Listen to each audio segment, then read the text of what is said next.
আল্লামা সাঈদী তুমি মরণি, শহীদ হয়েছ তুমি এটাই জানি। বলেন আল্লামা সাঈদী তুমি মরণি, শহীদ হয়েছ তুমি এটাই। কারাগারে কাটালে 13টি বছর, বাতিল কেঁপেছে তোমায় দেখে থরথর। ঠিক কিনা বলেন? কারাগারে কাটালে 13টি বছর, বাতিল কেঁপেছে তোমায় দেখে থরথর। তুমি যে ছিলে মোদের নয়নমণি, শহীদ হয়েছ তুমি এটাই জানি। আল্লামা সাঈদী তুমি মরণি, শহীদ হয়েছ তুমি এটাই জানি। যারা মরে যায় ওদেরকে মানুষ বেশি দিন মনে রাখে না, আর যারা শহীদ হয় আল্লাহর দ্বীনের জন্য কিয়ামত পর্যন্ত মানুষ তাদেরকে স্মরণ রাখে। কথা বলেন ঠিক কিনা? আল্লামা সাঈদী যেন তেন বক্তা নন। বাংলার জমিনে লক্ষ লক্ষ বক্তা আছে, সামনে আরো কোটি কোটি বক্তা আসবে, কিন্তু আমি আফজাল হোসেন জিহাদি চ্যালেঞ্জ করে বলে গেলাম, আল্লামা সাঈদী একজনই। আল্লামা সাঈদীর মতো কোনো বক্তা বাংলার জমিনে আর হবে না, হবে না, হবে না। কথা বলেন? যার জন্য কাবা শরীফের মধ্যে প্রবেশ করার জন্য সৌদি বাদশাহ সবসময় সার্বক্ষণিক পারমিশন দিয়ে রেখেছিলেন। আমার তিনি ভাইয়েরা বাবাজেরা, আল্লামা দেলওয়ার হোসেন সাঈদী রাহিমাহুল্লাহর চাচা সুফি সাইদুর রহমান সাঈদী রাহিমাহুল্লাহ, তার 3টা ছেলে সন্তান ছিল। তিনি বাড়িতে চলে গেলেন, দৌড়ায় বাড়ির ভিতরে যে তার ছেলেগুলোকে খুঁজতে লাগলেন, কিন্তু আল্লাহর কি লীলা, আল্লাহর কি খেলা, একটা ছেলেকে তিনি খুঁজে পাইলেন না। তার একটা ছেলেকে তিনি খুঁজে পেলেন না। তিনি আবার পীর সাহেব হুজুরের কাছে চলে এসেছেন, এসে বলতেছেন, হুজুর আমি তো কোনো আমার সন্তানদেরকে বাড়িতে খুঁজে পেলাম না, তাহলে এখন আমার করণীয় কি? হুজুর বলছে, নরধম, দোয়া কবুলের মুহূর্ত চলে যাচ্ছে। তোর বাড়িতে যদি তোর ভাইয়েরও কোনো সন্তান থাকে, ছোট্ট কোনো বাচ্চা কেউ যদি থাকে, দ্রুত নিয়ে আয়, আমি যে দোয়া করবো আল্লাহ কবুল করবে। হাদিস শরীফে এসেছে 2টা সময় দোয়া কবুল হয়, একটা হলো ফজরের পরে আর একটা আসরের পরে। এই 2 সময় আল্লাহর কাছে দোয়া করবে। যাকে পাও তাকে নিয়ে আসো, দোয়া কবুলের সময় চলে যাচ্ছে। আল্লামা সাঈদীর চাচা সুফি সাইদুর রহমান সাঈদী রাহিমাহুল্লাহ তিনি বাড়ির মধ্যে চলে গেলেন। যাওয়ার পরে দেখতে পেলেন বাড়ির মধ্যে কোনো ছেলে মেলে নাই, একটা মাত্র ছোট্ট বাচ্চা আছে, যার নাম হলো দেলোয়ার। চিৎকার দিয়ে বলুন সুবহানাল্লাহ। আল্লামা দেলোয়ার হোসেন সাঈদী ছোট্ট মানুষ, বয়স 8 বছর। আমার তিনি ভাইয়েরা গভীর মনোযোগ দেয়া দেন। আমি যখন এই ঘটনাটা বইয়ের মধ্যে পড়লাম, এরপরে আমি যখন আল্লামা সাঈদী রাহিমাহুল্লাহর বাড়িতে সফরে যাই, প্রতি বছর মাহফিলের আগে আল্লাহর রহমতে আমি চেষ্টা করি একটা বার তার মাকবারা জিয়ারত করে যাওয়ার জন্য। আমার দিনী ভাইরা, তার কারণ হলো আমরা বাংলাদেশে যত বক্তা এসেছি, বক্তাদের বক্তা হলেন আল্লামা সাঈদী। বাংলাদেশে এমন একজন বক্তা আপনি দেখাতে পারবেন না যে আল্লামা সাঈদী নকল করে না। কতক্ষণ কেউ টুপিতে নকল করে, কেউ দাড়িতে নকল করে, কেউ পাঞ্জাবিতে নকল করে, কেউ নাহমাতুহুর সুরে নকল করে, কেউ বালাগাল উলাবির সুরে নকল করে, কেউ দোয়া মোনাজাতে নকল করে। যে যাই বলুক, বাংলাদেশে তাফসিরুল কোরআন মাহফিলের জন্মদাতা হলেন আল্লামা দেলওয়ার হোসেন সাঈদী। বাংলাদেশে তাফসির মাহফিল ছিল না, ওয়াজ মাহফিল, সিরাত মাহফিল, মিলাদ মাহফিল, ইসলামী মহাসম্মেলন, ইসালে সওয়াব মাহফিল, দোয়া অনুষ্ঠান, এগুলো ছিল। বাংলার জমিনে তাফসিরুল কোরআন বিল কোরআন, তাফসিরুল কোরআন বিল কোরআন, আল্লাহর কোরআনের আয়াত দিয়ে কোরআনের আয়াতের তাফসির করে যিনি প্রথম তাফসিরুল কোরআন মাহফিলের জন্ম দিলেন, তিনি হলেন আল্লামা দেলওয়ার হোসেন সাঈদী। কথা বলেন? আমার তিনি ভাইরা গভীর মনোযোগ। এই ঘটনা পড়ার পরে সত্যতা যাচাই করার জন্য আমি যখন তার বাড়িতে গত বছর সফরে গিয়েছিলাম, আমি যে তার ভাইকে পেয়ে গেলাম, ওনার আপন ছোট ভাই, আমি সুযোগ বুঝে তার কাছে এই কথাটা আমি জিজ্ঞাসা করেছিলাম। উনি বলছেন এই ঘটনাটি আমাদের পরিবারে, আমাদের এলাকায় সর্বজন বিদিত স্বীকৃত একটা ঘটনা।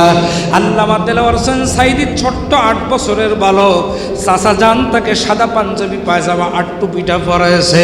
আল্লামা সাইদি সাহেবকে যারা সচক্ষে দেখেছেন, কত চমৎকার নুরানি চেহারা আমার আল্লাহ তাকে দিয়েছিলেন। আহারে, মৃত্যুবরণ করার পরে চেহারাটা আরো সুন্দর হয়েছিল। আমার দিনী ভাইরা যারা জানাজায় গিয়েছেন, যারা তারা দাফনের আগে তার লাশটা দেখেছেন, আমার দিনী ভাইয়েরা সেই স্মৃতি ভোলা যায় না। আল্লামা সাইদি ছোট্টবেলায় দেখতে আরো সুন্দর, ছোট্ট 8 বছরের বালক, তাকে পাঞ্জাবি পাজামা পরায়া হুজুরের সামনে যায় নামাজে বসায় দিয়েছে। জোরে জোরে বলুন সুবহানাল্লাহ। আল্লাহ কোথার থেকে কোথায় নিয়ে গেলেন, কেন নিয়ে গেলেন, কোন কারণেই নিয়ে গেলেন, একটুখানি ঘটনাটা মনে পড়লো বলতেছি। গভীর মনোযোগ, কষ্ট হচ্ছে না তো আপনাদের? আমার দিনী ভাইয়ারা, আল্লামা আব্দুল হাই সিদ্দিক আল কুরাইশি রাহমাতুল্লাহ আলাইহি তার নিজের গালের লালা মুবারক নিয়া আল্লামা সাইদি ছোট্ট দেলোয়ারের ঠোঁটের মধ্যে লালাটা লাগাই দিলেন।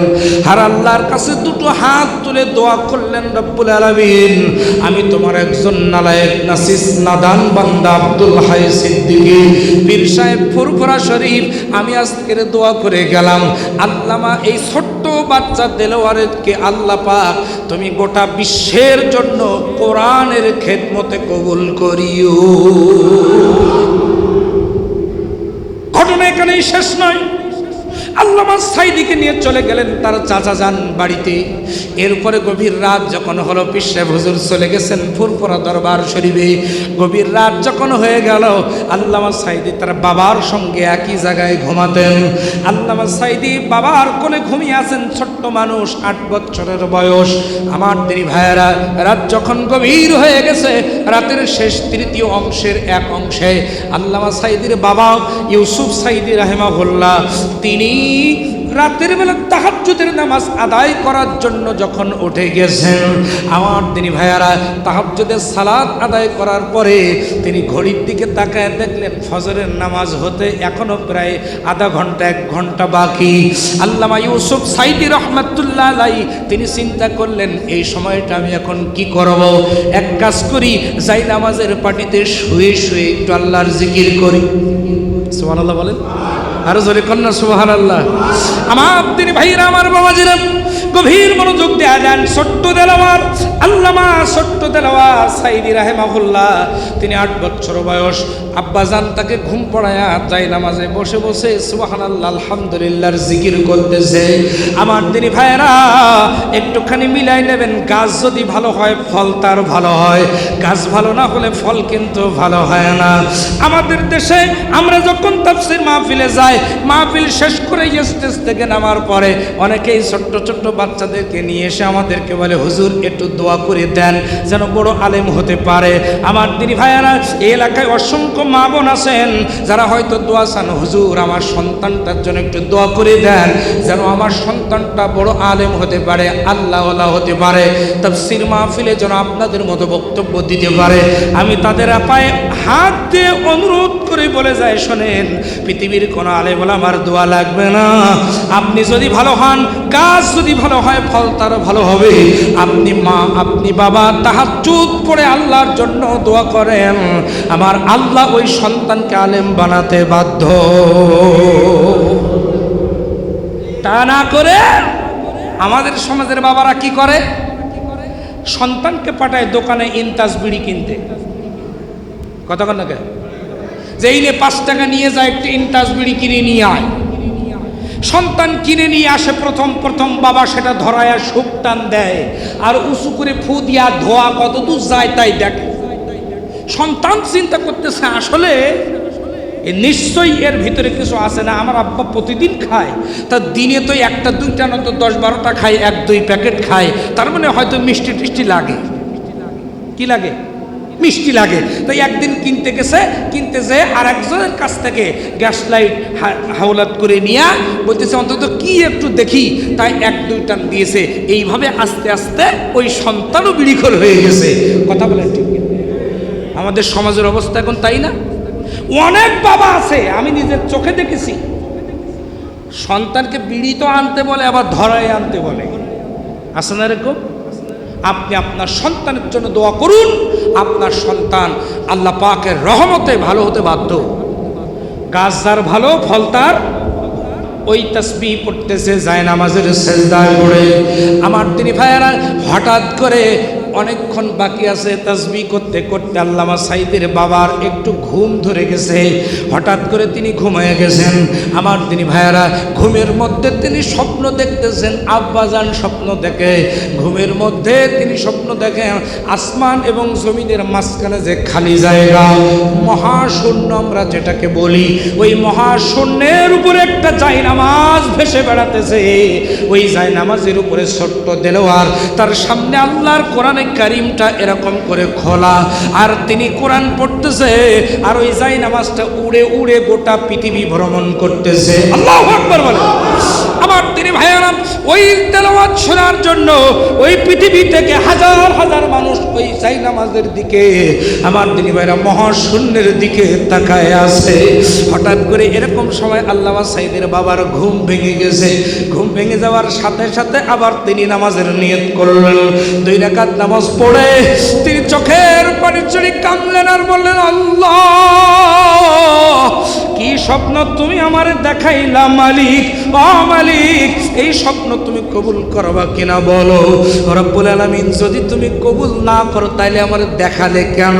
দেখালে যখন কবুল তোমার করাই লাগবে। আমার দিনী ভাইয়েরা, সেই দিন ফুরফুরা বিশ্বয় হুজুরের দোয়া আর আল্লামা সাঈদীর বাবার স্বপ্নের ফসল হলো আজকের সাঈদী। আল্লাহু আকবার বলেন, আরো জোরে কান আল্লাহু আকবার। এবার আপনারা চিন্তা করেন, শেখ হাসিনা কোন জায়গায় হাত দিয়েছে?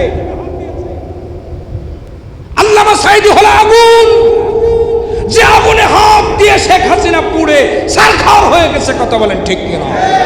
আমার তিনি ভাইয়ের, আল্লামা সাঈদী আজ থেকে 30 বছর আগে তিনি চট্টগ্রামের প্যারেড ময়দানে তাফসিরে বলেছিলেন, আমাকে যদি ওরা শহীদ করে 1 বছর যেতে পারবে না, আমার রক্ত ওদের মসনদ ভেঙ্গে খান খান করে দেবে। 1 বছর কিন্তু যেতে পারে নাই। কথা বলেন, কথা বলেন। তারা মেরেছে আল্লামা সাঈদীকে কয় সালে? 23 সালের 14 আগস্ট। আর তাদের পতন হয়েছে 24 সালের 5 আগস্ট। সামনে এখন 8 দিন বাকি ছিল। কথা বলেন ঠিক কিনা? আমার তিনি ভাইয়ারা, সুতরাং আল্লামা সাঈদী আগুন, যে আগুনে হাত দিলে হাত কেন গোটা সব কিছু পুড়ে ছারখার হয়ে যাবে। আমার তিনি ভাইয়েরা, রাগ করবেন না, দুঃখজনক হলেও সত্য কথা। আমরা গত কয়েকদিন আগে দেখতে পেলাম রংপুর বেগম রোকেয়া বিশ্ববিদ্যালয়ে, যেখানে শহীদ আবু সাঈদের রক্ত পড়েছে, সে আবু সাঈদের স্মৃতিধন্য বিশ্ববিদ্যালয় বেগম রোকেয়া বিশ্ববিদ্যালয় আমি প্রত্যেকবার মাহফিলে গেলে যাই। আমার তিনি ভাইয়েরা, সেই জায়গায় আল্লামা, এই তো সপ্তাহখানেক আগের ঘটনা, আল্লামা সাঈদীর ছবি দিয়া পোস্টার তৈরি করে সেই পোস্টারের মধ্যে থুতু নিক্ষেপ করেছে, জুতা নিক্ষেপ করেছে 1 শ্রেণীর কুলাঙ্গারেরা। দেখেন না আপনারা এটা? দেখেন না এটা? আমরা আজকের মাহফিল থেকে বলতে চাই, আল্লামা সাঈদী হলেন দলমত নির্বিশেষে সবার ঊর্ধ্বে। আমরা কোনো দলীয় নেতা হিসেবে তাকে পছন্দ করি তা নয়, একজন কোরআনের ধারাভাষ্যকার হিসেবে আমরা তাকে পছন্দ করি। কথা বলেন ঠিক কিনা? সুতরাং আল্লামা দেলোয়ার হোসেন সাঈদীর ছবিতে যারা জুতা নিক্ষেপ করেছো, থুতু নিক্ষেপ করেছো, সম্মান যারা করেছো, শুনে রাখো, পেছন ইতিহাস থেকে শিক্ষা গ্রহণ করো। আল্লামা সাঈদীর আগুনে হাত দিয়ে শেখ হাসিনা জ্বলে পুড়ে ছারখার হয়ে গেছে। তোমরাও যারা ওই আগুনে হাত দিয়েছো, তোমাদের হাত পুড়বে, শুধু সময়ের অপেক্ষা। কথা বলেন ঠিক না? শুধু সময়ের অপেক্ষা। আমরা মাননীয়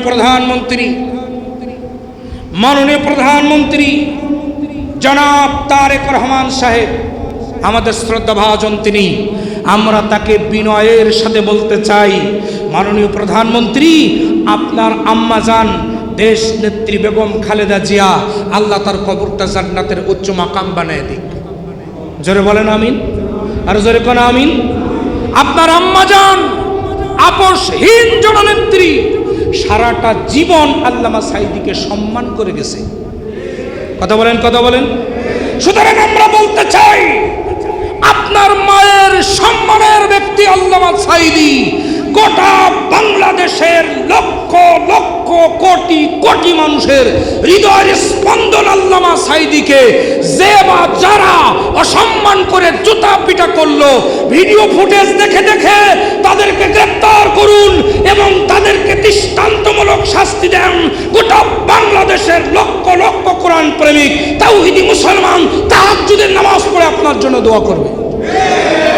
কথা বলেন ঠিক কিনা? আর যদি আপনার নিজের দল হিসাবে, নিজের দলের লোক হিসাবে আপনি যদি তাদেরকে ছাড় দিয়ে থাকেন, তাহলে শুনে রাখেন ওই আগুনে আপনিও পড়বেন। কথা বলেন ঠিক কিনা?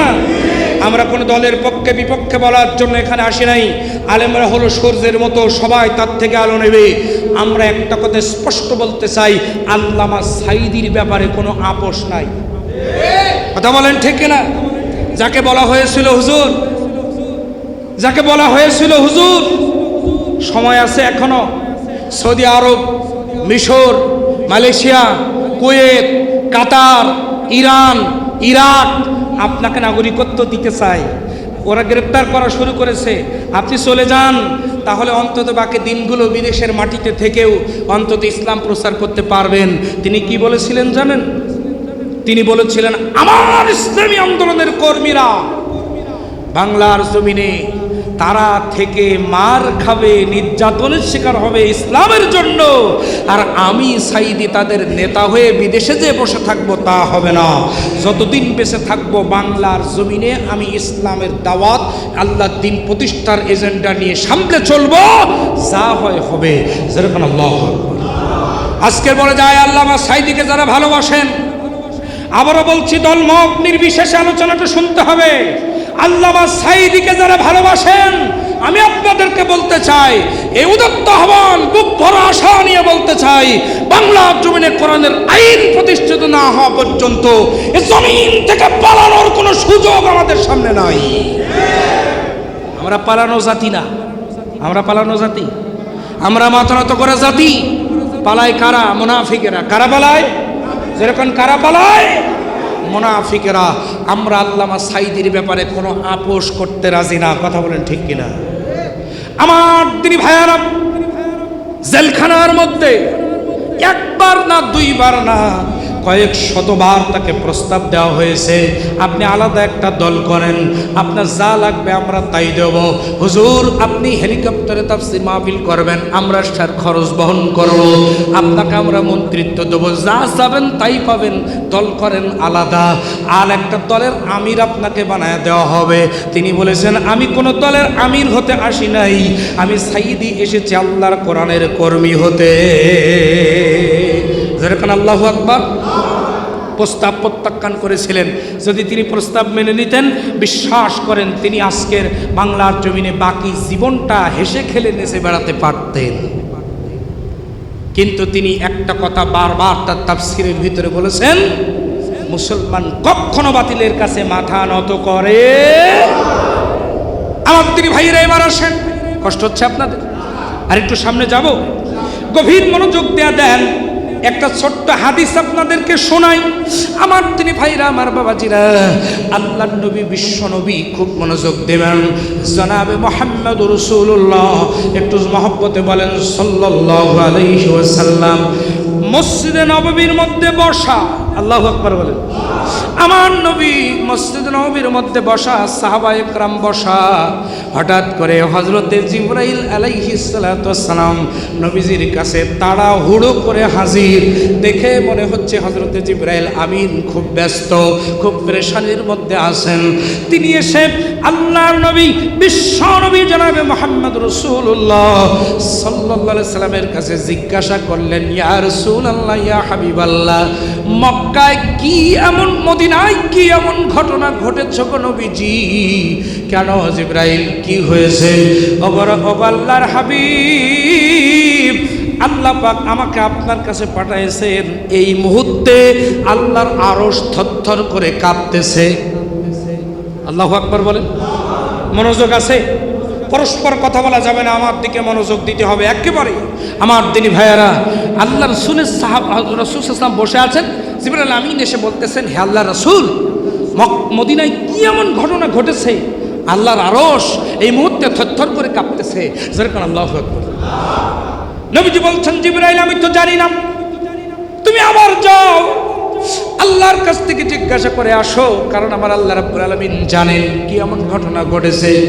নবীজি মসজিদে বসা, হযরত জিবরাইল আমিন আল্লাহর কাছ থেকে শুনে এসে বলতেছেন, ইয়া রাসূলুল্লাহ, ইয়া হাবিবাল্লাহ, এই মুহূর্তে আল্লাহ রাব্বুল আলামিনের আরশ থরথর করে কাঁপার কারণ হলো আপনার মহব্বতের সাহাবী, নাম হলো তার হযরত সাদ বিন মুআজ রাদিয়াল্লাহু আনহু।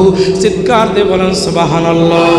হযরত সাদ বিন মুআজ রাদিয়াল্লাহু তাআলা আনহু কিছুক্ষণ আগে ইন্তেকাল করেছেন, কিছুক্ষণ আগে তিনি মারা গেছেন।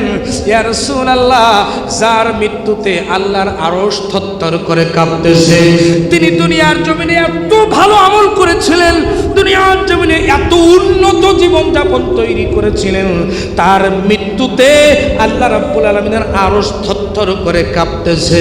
আল্লাহ নবী সেখান থেকে উঠে দৌড় দিয়া হযরত সাদ বিন মুআজ রাদিয়াল্লাহু আনহুর বাড়িতে চলে গেলেন। যাওয়ার পরে দেখতে পেলেন সত্যি সত্যি কিছুক্ষণ আগে বিশ্বনবীর কলিজার টুকরা সাহাবী সাদ বিন মুআজ রাদিয়াল্লাহু আনহু ইন্তেকাল করেছেন। জোরে বলেন আল্লাহু আকবার। আমার তিনি ভাইরা, শুধু ঘটনা এখানে শেষ নয়, হাদিসটা মনোযোগ দিয়ে শোনেন। আল্লাহর নবী চোখের পানি ছেড়ে দিয়ে কান্না শুরু করলেন। নবীজি আমার বললেন, আমার সাহাবী সাদ বিন মুআজের গোসলের ব্যবস্থা করো, দাফনের ব্যবস্থা করো। আমার তিনি ভাইয়েরা, গোসলের ব্যবস্থা হলো, দাফনের ব্যবস্থা হয়ে গেল। আল্লাহর নবী এবার যখন জানাজার নামাজের আয়োজন, দাফনের পূর্ব মুহূর্তে জানাজার নামাজের আয়োজন, জানাজার নামাজে নবীজি দাঁড়ালেন। আল্লাহর নবীর চোখ দিয়া দর করে পানি বের হচ্ছে, আর আমার নবীজি বলতে, শুনো আমার সাহাবীরা, তোমরা জানো নাকি আজকের জানাজার নামাজে 70,000 নূরের ফেরেশতা হাজির হয়েছে, যেই ফেরেশতারা আগে কখনো দুনিয়ায় আসে নাই। আল্লাহু আকবার বলে। বুখারীর 3803 হাদিসটা দেখে নেবেন, 3803 নাম্বার হাদিস, বুখারী সহিহুল বুখারী। আমার দিনী ভাইয়ারা, নবীজি বলেন, আমার সাহাবীরা যারা পৃথিবীতে আগে কখনো আসে নাই, ওই মানুষগুলো, ওই ফেরেশতাগুলো এই পৃথিবীতে তারা আজকের সাদ বিন মুআজের জানাজায় হাজির হয়ে গেছে। নবীজি আমার তারা দাফন করলেন এবং সাহাবায়ে কেরামদেরকে সবার উদ্দেশ্যে বলে দিলেন, ও আমার সাহাবীরা শোনো, আল্লাহর প্রিয় বান্দারা যখন পৃথিবী থেকে বিদায় হয়ে যায়, আল্লাহর আরশ, জমিন, আসমান সব কিছু, কুল কায়নাত থরথর করে কাঁপতে থাকে। আমরাও দেখতে পেয়েছি আমাদের প্রিয় আল্লামা 23 সালের 14 আগস্ট রাত 8:40 শাহাদাত বরণ করলেন। রাত 8:50 10 মিনিটের ব্যবধানে 5.7 মাত্রার শক্তিশালী একটা ভূমিকম্প দিয়া গোটা বাংলাদেশ কাঁপায় দিয়া আমার আল্লাহ প্রমাণ করলেন, বাংলার জমিনে আল্লামা সাঈদী ছিলেন জীবন্ত আল্লাহর ওলি।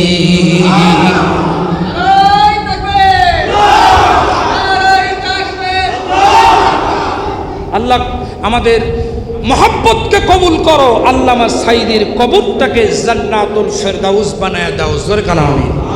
আরো জোরে বলেন আমিন। আল্লামা সাঈদীর জানাজায় গিয়েছিলেন এরকম কেউ আছেন এখানে?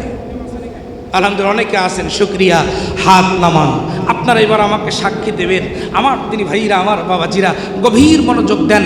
জানাজার নামাজের খবর আমি রাতেই পেয়েছিলাম যে পিরোজপুরে হবে।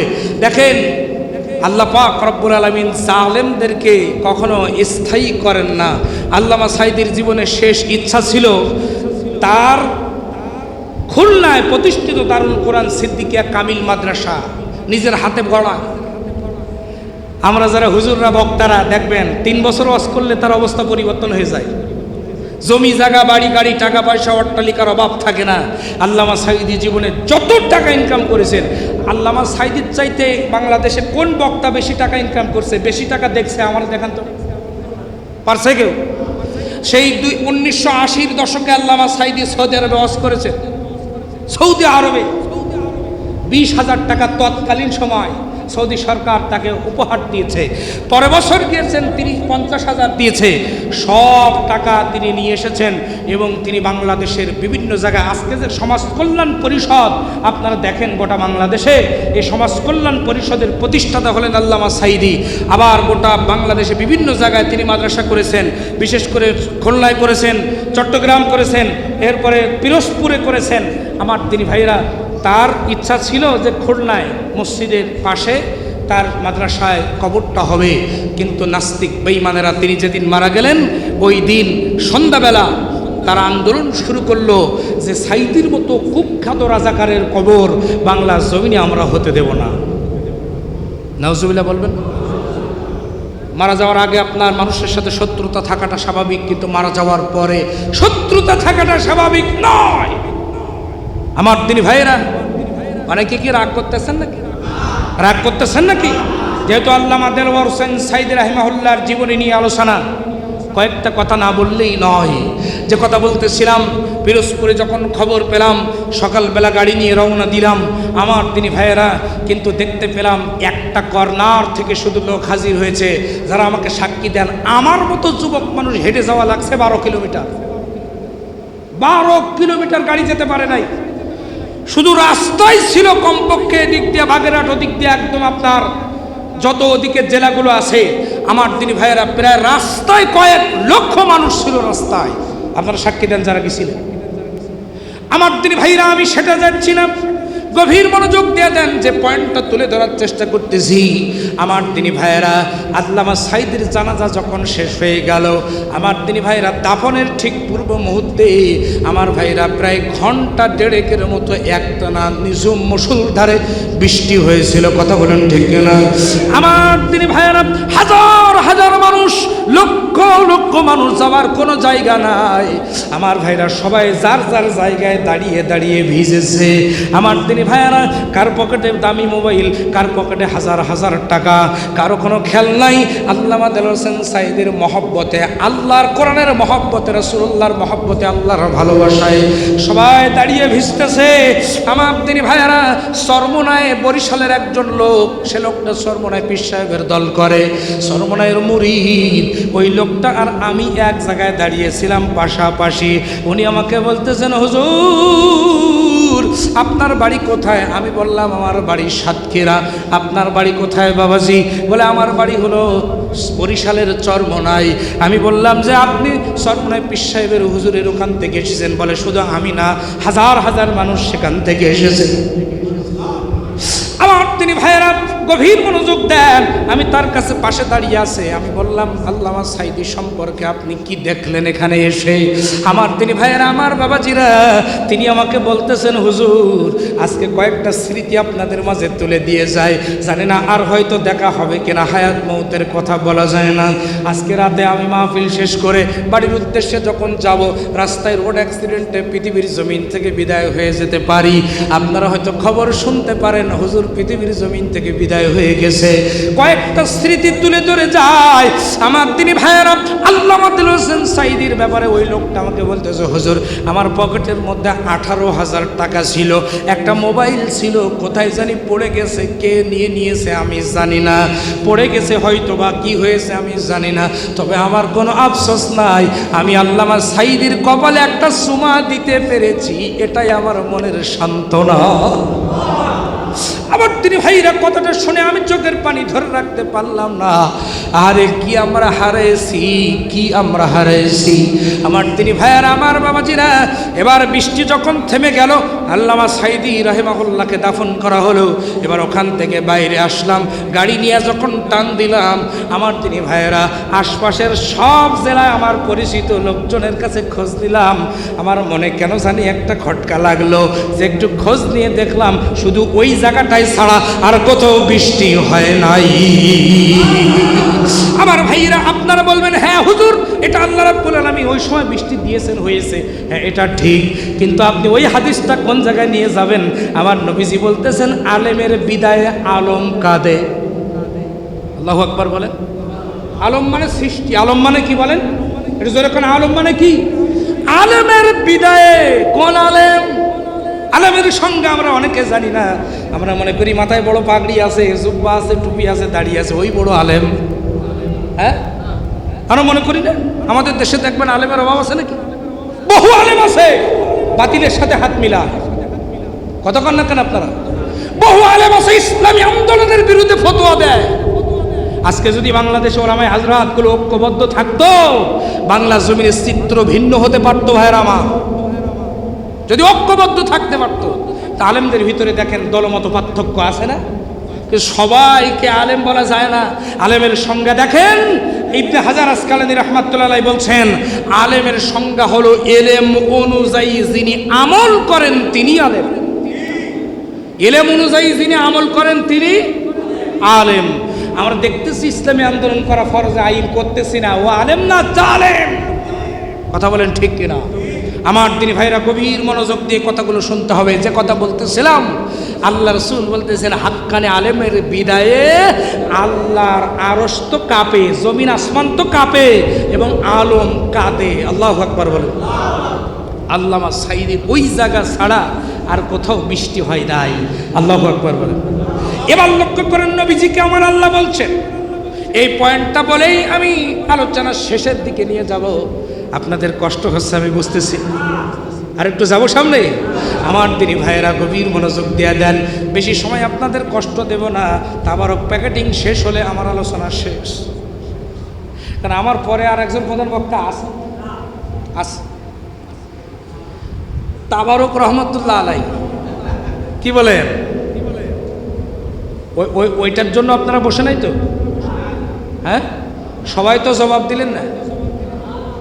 আমার দিনী ভাইরা, আমরা দলমত নির্বিশেষে আল্লামা সাঈদীকে ভালোবাসি, এজন্য এখানে হাজির হয়েছি। কথা বলেন ঠিক কিনা? আজকে কোনো দলীয় আলোচনা না, আজকে আল্লামা দেলোয়ার হোসেন সাঈদীর মহব্বতে আমরা সবাই এসেছি। আসেন, দলমত নির্বিশেষে সব কিছু ভুলে গিয়ে, দলীয় আদর্শ ভুলে গিয়ে আলেমদেরকে মহব্বত করি। নবীজি আমার বলছেন হয় আলেম হও, না হলে আলেমের আত্মীয় হও, আলেমদেরকে মহব্বত করো, অন্তত আলেমকে এক গ্লাস পানি হলেও খাও। আমার দিনী ভাইরা, এজন্য দলীয় আদর্শ পরে, আলেম কোনো দলের হয় না। আলেম আগেই বলেছি সূর্যের মতো, সবাই তার থেকে আলো নেবে। সুবহানাল্লাহ।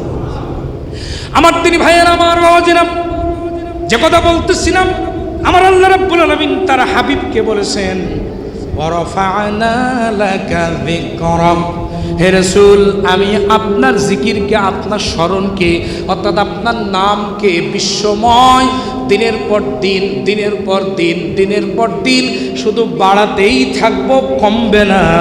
সুবহানাল্লাহ। একটা নিয়ে আসলাম কেন? এদিকে তাকান, গভীর মনোযোগ। আমরা দেখতে পেয়েছি বিগত বছরগুলিতে 15ই আগস্ট যখন বাংলাদেশে আসতো, কি বলেন? হ্যাঁ, কথা বলেন। ওই 15ই আগস্টের খিচুড়ি মনে হয় আমরা সবাই কম বেশি খেয়েছি নাকি? সেটা আপনি খান, একজনের জন্য দোয়া করবেন। আমি শত্রুতা পোষণ করি না কারোর জন্য, বঙ্গবন্ধুর জন্য আমরা সবাই দোয়া করি। কথা বলেন ঠিক কিনা? কারণ ওর জন্য দোয়া, ওনার জন্য দোয়া করতে গেলেও তো হুজুর লাগে নাকি বলেন? আর জোরে কন। আমি সেদিকে যাব না, কিন্তু জি হ্যাঁ, আমার দিনী ভাইরা গভীর মনোযোগ দেয়া দেন। কিন্তু দোয়ার আগে আপনারা যেগুলো করতেন, কি সকালবেলা ফজরের নামাজের পরে শুরু হবে মাইকে, কি বলেন? যদি রাত পোহালে শোনা যেত নাকি অমুক মরে নাই, তমুক মরে নাই। আরে মরবে না মানুষ? মানুষ তো চিরজীবন বেঁচে থাকবে না, থাকবে নাকি? আমার দিনী ভাইয়ারা, এই চলছে, চলতে চলতে আসরের নামাজের পরে হঠাৎ মসজিদের ইমাম সাহেব এসে আল্লাহুম্মা আমিন, আল্লাহ মুখকে জান্নাতুল ফেরদাউসের মেহমান বানায় দেন। দেন, আপনি অসুবিধা নেই, কিন্তু পেছনে যেগুলো হয়ে গেল এগুলোর প্রতিবাদ কেন আপনি করলেন না? ইমামতি থাকবে না তাই? যে ইমামতি হক কথা বলতে আপনাকে বিরত রাখে, ওই রকম ইমামতি ছেড়ে দিয়ে পানের দোকান দিয়ে খান, ওই রকম ইমামতি ছেড়ে দিয়ে রিক্সা চালায় খান, ফ্যান চালায় খান। কথা বলেন ঠিক কিনা? আমার দিন ভাইরা, আমার দেশে কয় লাখ মসজিদ? একটু কথা বলেন। সাড়ে, এখন প্রায় 5 লাখ, প্রায় 5 লাখ, 4 লাখ না, প্রায় 5 লক্ষ মসজিদ সব মিলায় 5 লক্ষ। 4 লাখে ধরে না, হুজুর বলেছে যখন 4 লাখ। জি জি আলহামদুলিল্লাহ। এই 4 লক্ষ মসজিদের ইমাম কয়জন? কথা বলেন না কেন? মুয়াজ্জিন আর কিছু ধরা লাগবে না। কোন কোন ইমামের 4টাও বউ আছে, 1টা 2টা 3টা 4টাও আছে, আছে কিনা বলেন? তো ওসব ধরবো না, শুধু ইমাম আর মুয়াজ্জিন ধরেন। 4 লাখ ইমাম, 4 লাখ মুয়াজ্জিন, 8 লাখ। যদি আজকের আগামীকাল সকালবেলা বাংলাদেশের রাজপথে নেমে, ঢাকার জমিনে নেমে বলতো সরকারে কে থাকবেন ওইটা মূল বিষয় নয়, আলাহুল খলকু ওয়াল আমরু, সৃষ্টি যার, আইন চলবে তার। আমার মনে হয় বাংলাদেশে কোরআনের আইন প্রতিষ্ঠিত হতে 1 ঘন্টা সময় লাগতো না। ওই যে আগেই বলেছি হুজুররা এক না, দোষ সাধারণ মানুষের দিয়ে লাভ নাই। আমার দিদি ভাইয়েরা, এবার লক্ষ্য করেন, আমি আগে আরেকটা কথা বলেছি, গাছ যদি ভালো হয় ফল তার ভালো হয়। আমি জানি না বঙ্গবন্ধুর জীবনের, আমি তো পড়েছি মাত্র। আমার দিনী ভাইয়েরা, আমি তার প্রতি শ্রদ্ধা রেখে বলতে পারি, আপনি পিতা হিসাবে ব্যর্থ হয়েছিলেন। আপনি আপনার সন্তানকে মানুষের মতো মানুষ বানাতে পারেন না, যার কারণে আপনার সন্তান আপনার মৃত্যু, আপনার দোয়া করার পূর্বে গান বাজাইছে। শুধু তাই নয়, কত বড় ষড়যন্ত্র হয়েছে আপনারা তো জানেন না। 5ই আগস্ট, 15ই আগস্টে তারা অর্থাৎ ইসলামী আন্দোলনের কর্মীরা, ইসলামী আন্দোলন নেতৃবৃন্দ, কোরআন প্রিয় তাওহীদি মুসলমানেরা, তারা বঙ্গবন্ধুর জন্য দোয়া করতে চায় না। আর দেশের তাকে হত্যা করা হয়েছিল 15ই আগস্টে, একটা শোকের দিন। এই জন্য শেখ হাসিনা ভারতের সাথে হাত মিলাইয়া ভারতের প্রেসক্রিপশনে আল্লামা সাঈদীকে মারল ঠিক 14ই আগস্ট রাত 8টা 40। তার মানে 15ই আগস্টে তার দাফন হবে, এটা ও ঠিক রকম জানে। অর্থাৎ তারা তার পরিবারকে, আমার তিনি ভাইরা, তাকে শোকের সাগরে ভাসাইছিল। আমি জানি না বঙ্গবন্ধু কোন কারণে হত্যার শিকার হয়েছে, এই ইতিহাস অনেক আছে জানি, কিন্তু বলার এখন প্রয়োজন মনে করতেছি না। আমার দিনী ভাইয়েরা, এজন্য বাংলাদেশের তাওহীদি মুসলমানদেরকে চিরজনমের মতো কাঁদানোর জন্য 15ই আগস্টে এই ঘটনা তিনি ঘটালেন। কিন্তু আমার আল্লাহ ওই যে বলেছেন, ওয়ারাফা'না লাকা যিকরাক, হে রাসূল, আপনার জিকিরকে, আপনার স্মরণকে, আপনার নামকে আমি বিশ্বমর্যাদায় নিয়ে যাব। রাসূল তো নাই। আল উলামা ওয়ারাসাতুল আম্বিয়া, আলেমরা হলেন নবীদের ওয়ারিস। দেখেন, যে চেয়েছিল যা, আল্লাহ করে দিয়েছেন উল্টা। আমার দিনী ভাইরা, আমার বাবাজিরাম, 2024 সাল পর্যন্ত বাংলার জমিনে 75 থেকে 24, যদি 50 বছর হয়, এই 50 বছর তোমার বাবার জন্য বাংলাদেশে দোয়া হয়েছে। আর আজ 2024-এর 15ই আগস্ট থেকে কিয়ামত পর্যন্ত তোমার বাবার জন্য আর দোয়া হবে না, আল্লামা সাঈদীর জন্য দোয়া হবে। এটাই বড় ফায়দা। আল্লাহ তার সম্মানকে কিয়ামত পর্যন্ত রাখবে, কারণ এই পথটা আপনি তৈরি করে দিয়েছেন। কথা বলেন, আপনি চেয়েছিলেন যে আমি তো চিরকাল থাকবো ক্ষমতায়, নাকি 41 সাল পর্যন্ত ক্ষমতায় থাকবো বলেছিল না? আমি থাকবো, সুতরাং এই 15ই আগস্টে তারা, আমরা একা কাঁদবো কেন, তারাও একটু কাঁদুক।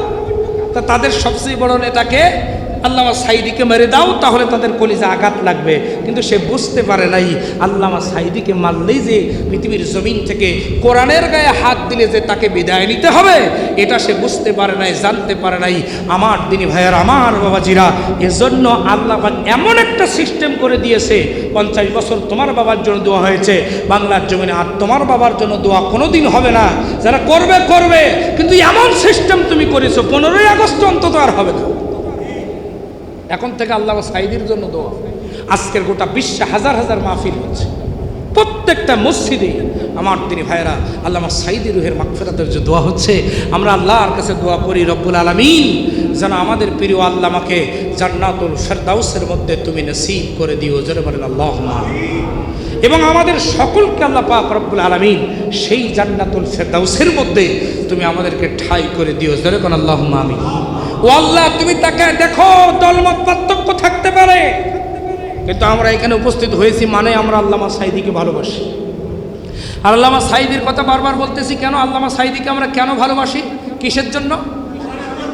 যদি তিনি গান বাজনা করতেন তাহলে আজকে তার অবস্থা এই মাহফিলগুলো তার জন্য হতো, যেরকম হতো না। এজন্য কোরআন যার সাথে থাকবে আল্লাহ পাক তাকে সম্মানিত করবেন, যেরকম সুবহানাল্লাহ।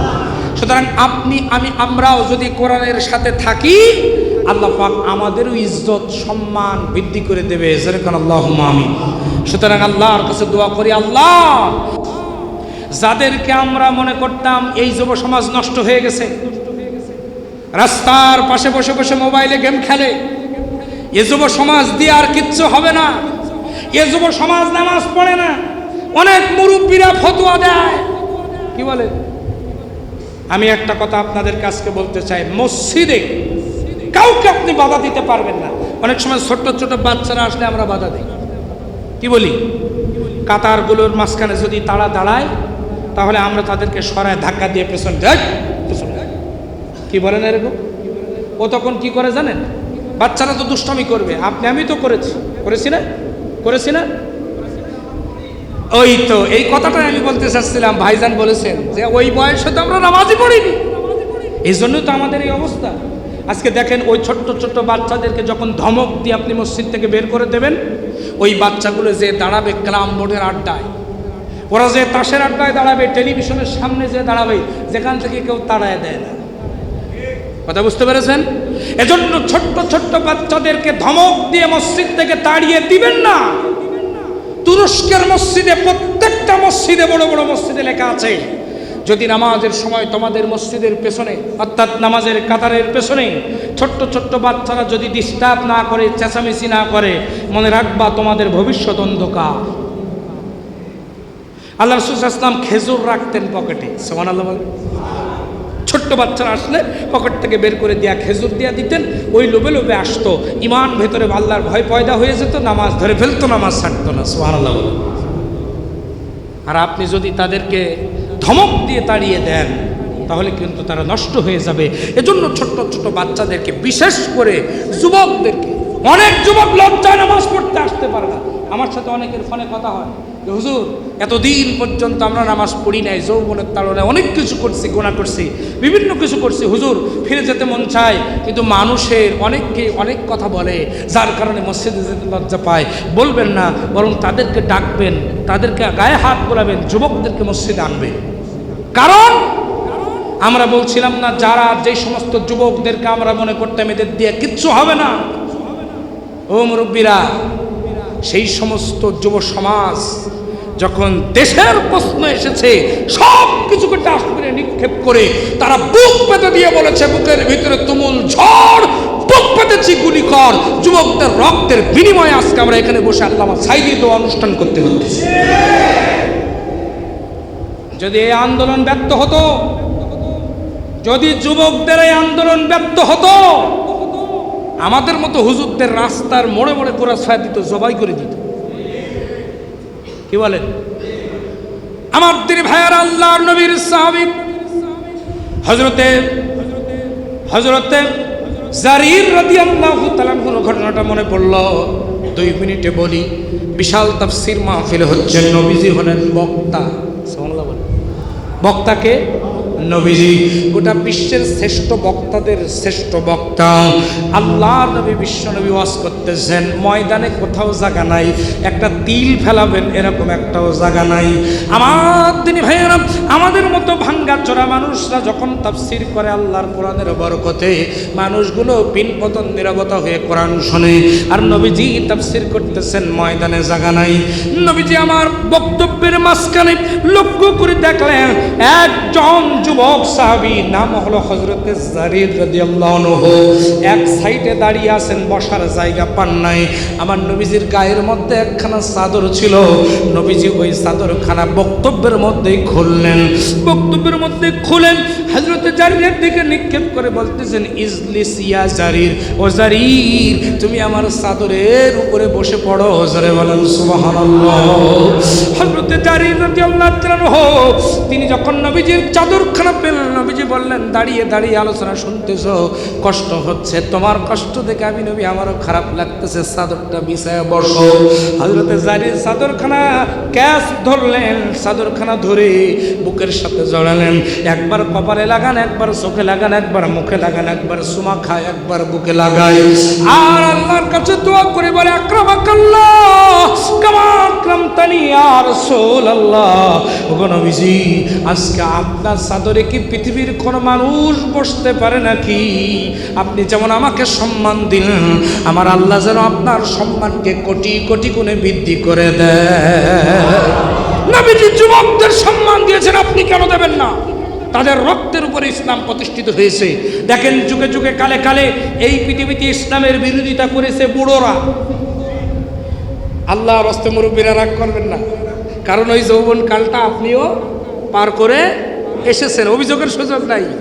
সব বুড়ো, আবু জেহেল বুড়া, আবু লাহাব বুড়া, উতবা বুড়া, সাইবা বুড়া, ফেরাউন বুড়া, নমরুদ বুড়া, সব বুড়ার গোষ্ঠী।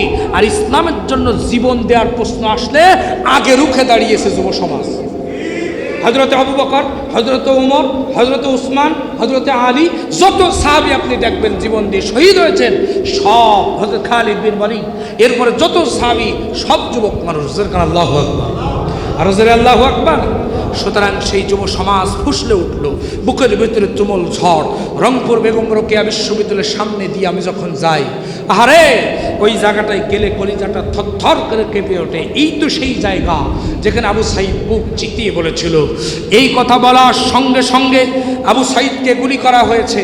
আমার তিনি ভাইয়েরা, এখন টকশোর ভিতরে বসে কিছু নাস্তিক বেঈমান আর ভারতের পাঁচটা গোলাম এখনো পর্যন্ত তারা বলে, আবু সাঈদের বুকের মধ্যে গুলি কোন জায়গায় লেগেছিল দেখাতে পারবে? কথা দেখেছেন আমার দিনী ভাইরা? গুলি যে শুধু বুকে বড় বড় হয়ে যাবে তা নয়, এখন অত্যাধুনিক অনেক গুলি বের হয়েছে, অনেক বুলেট বের হয়েছে, যেটা রক্ত বের হবে না কিন্তু আপনি মৃত্যুবরণ করবেন, এরকম বুলেটও বাংলাদেশে আছে।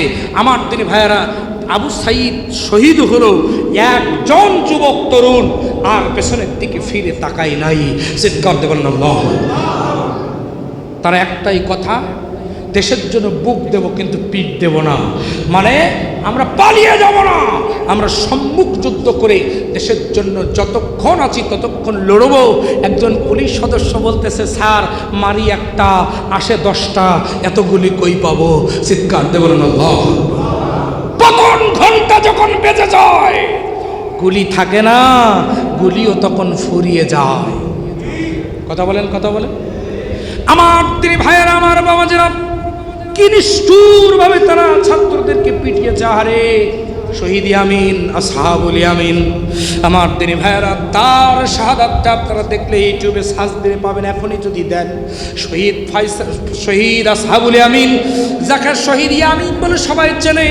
অনেক ভিডিও আপনারা দেখেছেন যে ওই যে পুলিশের ট্যাঙ্কের ভিতর থেকে যে ছেলেটাকে মেরে তারপরে ট্যাঙ্কের ছিদ্র থেকে নিচে ফেলে দেওয়া হয়েছিল, অনেকেই এই ভিডিওটা দেখেছেন আমার দিনী ভাইয়েরা। রাস্তার পরে ছোট্ট শহীদ আমার ভাইরা আসহাবুল ইয়ামিন, তার চেহারাটা দেখলে আপনার ক্ষুধা থাকবে না, এত সুন্দর চেহারা। রাস্তার মধ্যে লুটিয়ে পড়লো, শহীদ হয়ে গেল। শুধু তাই নয়, ছোট্ট বাচ্চাটা হেলিকপ্টার উঠতেছে, সেই হেলিকপ্টার ওড়াটা ঘরের জানালা দিয়ে দেখতেছিল। কেমনে শোনাবো আপনাদের এই ইতিহাস? আমার তিনি ভাইয়েরা, আমাদের সব যখন এমপি মন্ত্রীরা হেলিকপ্টারের সাক্ষীরা আসে, আমরা বড়রাও তো অনেক সময় ওই হেলিকপ্টারগুলো উৎসুক হয়ে দেখতে থাকি। আর ছোট্ট বাচ্চা ঘরের জানালা দিয়ে দেখতেছিল হেলিকপ্টারটা আসতেছে, উঠতেছে। আমার ভাইরা, এটাই তার অপরাধ। হেলিকপ্টার থেকে গুলি করিয়া ওই ছোট্ট বাচ্চাটাকে শহীদ করা হয়েছে। আমার দিনী ভাইরা 2 বছরের ছোট্ট বাচ্চা থেকে শুরু করে মুরব্বীরা পর্যন্ত জীবন দিল। শুধু তাই নয় আমার ভাইরা, আমার সাতক্ষীরার জমিনের কৃতি সন্তান আমার দিনী ভাইরা, গত বছরের আগের বছর, তার আগের বছর, অর্থাৎ যে বছর এই আন্দোলন হয়েছিল, আমার দিনী ভাইরা, আমার বাবাজিরা গভীর মনোযোগ দেন। 24-এর গণঅভ্যুত্থানের পর দেবাটার আশকারপুরে আমার ওই সিরাত মাহফিল ছিল শহীদ আসিফদের বাড়ির মসজিদে। আমার তিনি ভাইয়েরা, আমি সেখানে আলোচনা শেষ করে, শহীদ আসিফের বাবা সেখানে উপস্থিত ছিলেন। আমার ভাইরা, সেখানে শহীদ আসিফ ওরা যমজ 2 ভাই, এত সুন্দর চমৎকার চেহারা, আপনি তার ছবিটা যদি দেখেন পাগল হয়ে যাবেন। শহীদ আসিফ আমার তিনি ভাইয়েরা, তাকে গুলি করে হত্যা করা হয়েছে। আমার তিনি ভাইয়েরা, আমি তার মায়ের সঙ্গে কথা বলতেছিলাম, আমি জিয়ারত করার পরে তার মায়ের সঙ্গে কথা বলতেছিলাম, আর তার মা আমাকে বলতেছিল, হুজুর একটা ছেলেকে মারতে, একটা মানুষকে মারতে কয়টা গুলি লাগে? আমার আসিফকে ওরা 18টা গুলি করেছে। 18টা গুলি করেছে, 8টা গুলি তার হাতে ছিল, আর 10টা গুলি তার বুকটা ঝাঁঝরা করে দিয়েছিল। শহীদ আসিফ ওই দেবাটার আশকারপুরে যদি কখনো যান, মসজিদের সামনে রাস্তার অপোজিটে তার বাসার পাশেই শহীদ আসিফ ঘুমিয়ে আছে।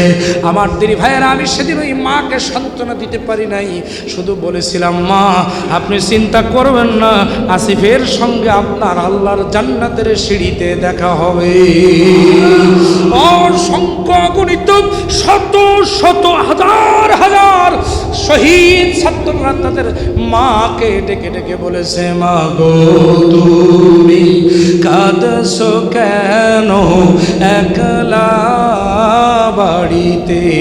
মা গো তুমি কাঁদছো কেন একলা বাড়িতে?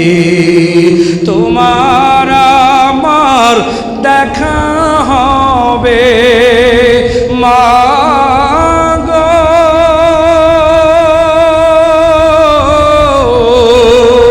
তোমার আমার দেখা হবে জান্নাতের সিঁড়িতে। মা গো তুমি কাঁদছো কেন একলা বাড়িতে? তুমি তো মা শিখিয়েছিলে শহীদেরা মরে না, তাই হয়েছি শহীদ। মা গো অভিমান করো না, তুমি তো মা শিখিয়েছিলে শহীদেরা মরে না, তাই হয়েছি শহীদ।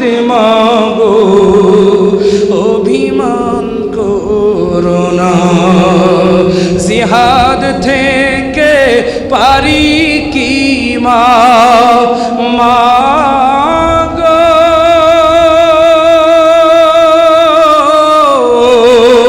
জিহাদ থেকে পারি কি মা? এমনি আর ফিরিতে মা? মা গো তুমি কাঁদছো কেন একলা বাড়িতে? সমস্ত জুলাই শহীদদের জন্য দোয়া করি, আল্লাহ তাদের কবরগুলো জান্নাতুল ফেরদাউস বানিয়ে দিক। জোরে কানা আমিন। আর একটা কথা বলতে চাই, আজকে আমরা দেখতে পাচ্ছি সেই জুলাই শহীদদের রক্তের সাথে গাদ্দারি করার পাইসারা চলছে। আমরা বলতে চাই, জুলাই শহীদদের রক্তের সাথে গাদ্দারি করবেন না, কারণ শহীদদের রক্তের সাথে গাদ্দারি করে ফেরাউন, নমরুদ, আবু জেহেল, আবু লাহাব, উতবা, সাইবা টিকতে পারে নাই। আপনার অতীত থেকে শিক্ষা গ্রহণ যদি না করেন, আপনাদের পরিণতি তাদের চাইতেও ভয়াবহ হবে।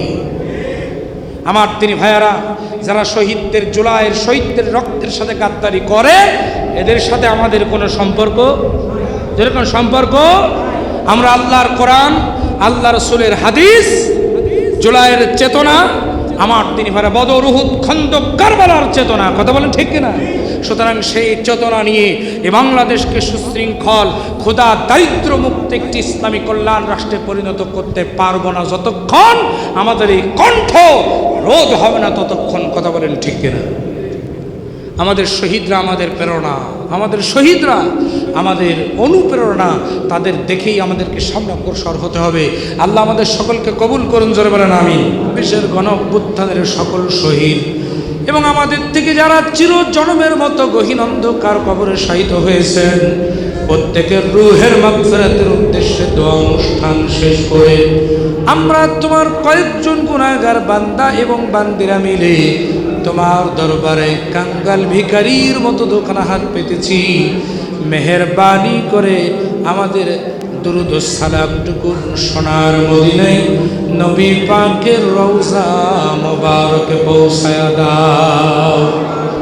तमाम পৃথিবীর মাটির নিচে যত মুমিন মুমিনাত, মুসলিমিন মুসলিমাত অন্ধকার গহীন কবরে শায়িত হয়েছেন, আল্লাহ প্রত্যেকের আরওয়াহ পাকের উপরে তুমি সওয়াব পৌঁছায়া দাও।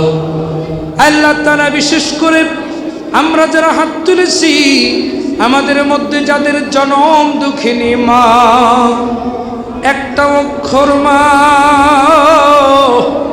কিন্তু দুনিয়ার সমস্ত মধু যেন তুমি ওই একটা অক্ষরের মধ্যে ঢুকায় দিয়েছো। আল্লাহ মেহেরবানি করে মা যাদের নাই, মায়ের কবরটাকে তুমি জান্নাতের টুকরা বানায়া দাও। আল্লাহ তাআলা আমাদের যাদের আব্বা নাই, আব্বা জানের কবরকে জান্নাতের টুকরা বানাও। রব্বির হামহুমা কামা রব্বায়ানি সগীরা। আমাদের যাদের আব্বা জান জীবিত আছেন, আম্মা জান জীবিত আছেন, সুস্থ রাখো, ভালো রাখো, জিন্দেগির গুনাহ খাতাগুলো তুমি মাফ করে দাও। আল্লাহ তাআলা আমরা যারা হাত তুলেছি, আমাদের আত্মীয় স্বজন যারা চলে গেছে, রব্বুল আলামিন মেহেরবানি করে কবরগুলো জান্নাতের টুকরা বানায়া দাও। আল্লাহ তাআলা আজকের যে উদ্দেশ্য নিয়ে তোমার দরবারে হাত তুলেছি, তিনটা উদ্দেশ্য নিয়ে আল্লাহ তাআলা বিশ্ব বরেণ্য মুফাসসিরে কোরআন 50টা বছর যিনি কোরআনের কথা বলেছেন গোটা পৃথিবীতে, আল্লাহ শহীদ আল্লামা দেলওয়ার হোসেন সাইদি রাহিমাহুল্লাহর কবরটাকে জান্নাতের টুকরা বানায়া দাও। তার পুত্র রফিক বিন সাইদি সাহেব সহ আল্লাহ তার পরিবারের যারা অন্ধকার গহীন কবরে চলে গেছেন, কবরগুলো জান্নাতের টুকরা বানায়া দাও। আল্লাহ তাআলা তার জীবনে একটা বড় স্বপ্ন ছিল, এই বাংলাদেশে কোরআনের রাজ কায়েম হবে। তিনি দেখে যেতে পারেন নাই, আমাদের সকলকে সেই পথে আন্দোলন করার তৌফিক দান করে দাও। আল্লাহ তাআলা 24-এর গণ অভ্যুত্থানে যারা শাহাদাত বরণ করেছেন, শহীদ আবু সাঈদ থেকে শুরু করে মীর মুগ্ধ, আল্লাহ তাআলা এরপরে শহীদ আসিফ, শহীদ আমিন, শহীদ ফাইসাল সহ যারা শাহাদাত বরণ করেছেন, প্রত্যেকের কবরগুলো তুমি জান্নাতের টুকরা বানায় দাও। রব্বুল আলামিন শহীদরা জান্নাতি এটা আমরা জানি, তাহলে আমরা তোমার কাছে এই ফরিয়াদ করি, আল্লাহ আমাদের সকলকে মরতে তো হবে, শহীদ মৃত্যু নসিবে জুটায় দিও। আয় আল্লাহ তাআলা তোমার কাছে ফরিয়াদ করি, মাবুদ আজকের এই মাহফিলের আয়োজন যারা করেছেন, অক্লান্ত পরিশ্রম যারা করেছেন, সকলের নাম বলতে গেলে লম্বা হয়ে যাবে, সবার জন্য দোয়া করি, আল্লাহ মেহেরবানি করে প্রত্যেকের জিন্দেগির গুনাহগুলো মাফ করে দাও। আল্লাহ যে বাড়িতে থাকলাম, খেলাম, বিশ্রাম করলাম, বাড়িটার উপরে তোমার খাস রহমত নাজিল করে দাও। আল্লাহ তাআলা বিশেষ করে এই মসজিদটাকে কিয়ামত পর্যন্ত কবুল করো, এই এলাকাবাসীর উপরে তোমার খাস রহমত নাজিল করে দাও। আল্লাহ যত মুরব্বীরা হাত তুলেছেন, মাবুদ দাড়ি সাদা হয়ে গেছে, মৃত্যু পরওয়ানা জারি হয়ে গেছে, আল্লাহ জানি না কে কখন চলে যাব, মুরব্বীদের জিন্দেগির গুনাহগুলো মাফ করো, যুবকদেরকে ইসলামের জন্য কবুল করো, মা বোনদেরকেও তুমি পর্দার সাথে 5 ওয়াক্ত নামাজ সহ দিনের অন্যান্য হুকুমগুলো মেনে চলার তৌফিক দাও। কর্তৃপক্ষ যে তাবারকের ব্যবস্থা করেছেন আল্লাহ এতে বরকত দাও রব্বুল আলামিন। যত ব্যবসায়ী ভাইয়ের হাত তুলেছেন আল্লাহ তুমি ব্যবসা বাণিজ্যে বরকত দান করো আল্লাহ। বিশেষ করে আজকের মাহফিলের বিশেষ মেহমান আল্লাহ শ্রদ্ধাভাজন ব্যক্তিত্ব আলহাজ হযরত মাওলানা আশরাফুজ্জামান খোকন, আল্লাহ মেহেরবানি করে তুমি তাকে কবুল করে নাও আল্লাহ তাআলা। মেহেরবানি করে আগামী দিন আল্লাহ তাআলা এই অঞ্চলের নেতৃত্ব আল্লাহ তুমি তার হাতে অর্পণ করিও রব্বুল আলামিন। বিশেষ করে আমার অন্তরস্থলের মানুষ শ্রদ্ধাভাজন ব্যক্তিত্ব হাফেজ রওশন আলম সাহেবকে আল্লাহ তুমি কবুল করো, তার আয় রোজগারের ব্যবসা বাণিজ্যে আল্লাহ বরকত দান করো। জেলখানার ভিতরে অনেক স্মৃতি আল্লাহ মেহেরবানি করে সেই দিনগুলোর আল্লাহ তাআলার কারণে এই বাংলার জমিনে তুমি কোরআনের জমিন হিসেবে কবুল করো আল্লাহ। আমার ছোট ভাই হাফেজ রাহাত আমার সঙ্গে আমাদের সাথে হাত তুলেছেন আল্লাহ তুমি তাকে কবুল করো। যারা দোয়া চেয়েছেন আল্লাহ প্রত্যেকের মনের নেক মাকসাদ পূরণ করো। সর্বোপরি এই অনুষ্ঠানকে কবুল করে নাও আল্লাহ। ভেদাভেদ ভুলে গিয়ে, হিংসা বিদ্বেষ ভুলে গিয়ে আল্লাহ তাআলা সমস্ত প্রকার দলাদলি দলমত নির্বিশেষে ঐক্যবদ্ধ হয়ে আল্লাহ তাআলা আগামী দিনে এর চাইতে সুন্দর করে আমরা অনুষ্ঠানগুলো করতে পারি তৌফিক দান করে দাও। সর্বোপরি আমাদের দোয়াখানা তোমার হাবিব নবীর খাতিরে কবুল করে নাও রব্বুল আলামিন। জানি না কার কাফনের কাপড় দোকানে হাজির হয়ে গেছে, জানি না কার জন্য মসজিদের খাটিয়াটা অপেক্ষা করতেছে, জানি না কার জন্য কবরের মাটি ডাকতেছে, কে কখন চলে যাব জানি না। ইমানের কালেমা পড়ে তোমার হাবিব নবীকে একটিবার হলেও স্বপ্নে দেখে মরার তৌফিক আমাদের সকলকে দান করে দাও। আমরা যখন চলে যাব ইমানের শহীদ মৃত্যুটা আমাদের দিও আল্লাহ। এই উদ্দেশ্য নিয়ে তোমার দরবার থেকে আমরা হাত নামাচ্ছি। যা কিছু চেয়েছি তুমি কবুল করেছো, আর যা চাইতে পারলাম না তাও তুমি কবুল ও মঞ্জুর করে নাও। রব্বানা তাকাব্বাল মিন্না ইন্নাকা আনতাস সামিউল আলিম ওয়া তুব আলাইনা ইন্নাকা আনতাত তাওয়াবুর রহিম। সুবহান রাব্বিকা রাব্বিল ইজ্জাতি আম্মা ইয়াসিফুন ওয়া সালামুন আলাল মুরসালিন والحمد لله رب العالمين وجعل آخر كلمتنا عند الموت لا إله إلا الله محمد رسول الله.